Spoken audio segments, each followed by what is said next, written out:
Trump's new tariffs on Chinese imports have disrupted global supply chains. One of the most affected areas, renewable energy.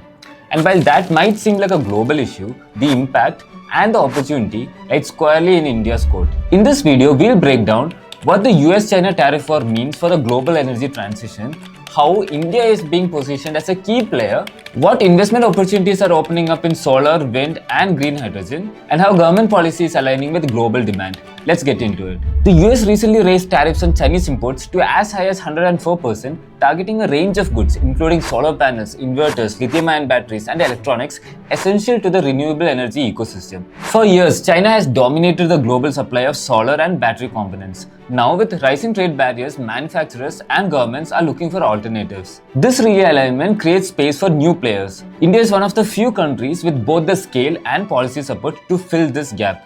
And the world is starting to take notice. India has already committed to installing 500 gigawatts of non-fossil fuel energy capacity by 2030.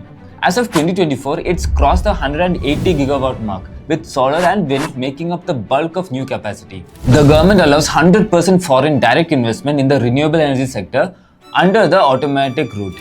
That means global companies can invest directly without prior approval. More importantly, India is now being viewed not just as an end user, but as a manufacturing alternative to China. With demand shifting west and supply chains diversifying, India stands to gain on both fronts, consumption and export. Let's break it down to three major segments where serious capital is already moving. 1. Solar energy. With global oversupply due to slowing exports from China, panel prices are falling. That makes it cheaper for Indian developers to set up both utility scale and rooftop solar projects. Domestic manufacturing of modules, inverters and solar cells is also receiving production-linked incentives. 2. Wind energy. India already has long-established wind farms, particularly in Tamil Nadu and Gujarat.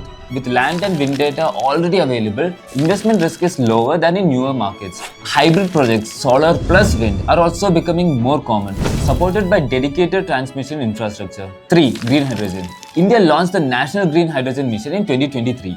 While still in the early stages, this sector is drawing interest from both public and private players. Investors looking for long-term plays are watching electrolyzer manufacturing, hydrogen storage infrastructure, and export potential, especially to Europe. In early 2024, the government launched the PM Surya Ghar Muft Bijli Yojana, an ambitious rooftop solar scheme targeting 1 crore homes. It offers upfront subsidies and is expected to generate significant demand for solar equipment.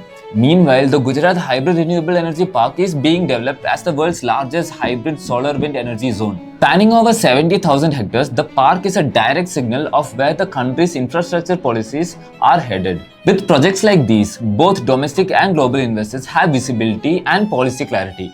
Two things that have historically been missing in India's energy space. But it's not all smooth sailing. India still depends on Chinese imports for key components, especially solar wafers and lithium cells. Any new trade disruption can delay projects. State-level policies around land acquisition and power purchase agreements can cause delays.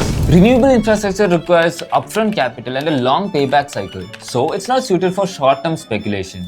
These are manageable risks, especially for investors who are taking a 5 to 10-year horizon and focusing on companies with strong execution and government alignment. The global tariff war is reshaping supply chains, and in that disruption, India is emerging as a serious contender in the renewable energy space. The opportunity here isn't theoretical. It's being built in Gujarat's energy park, in rooftops through subsidy-backed schemes, and in factories preparing for green hydrogen future.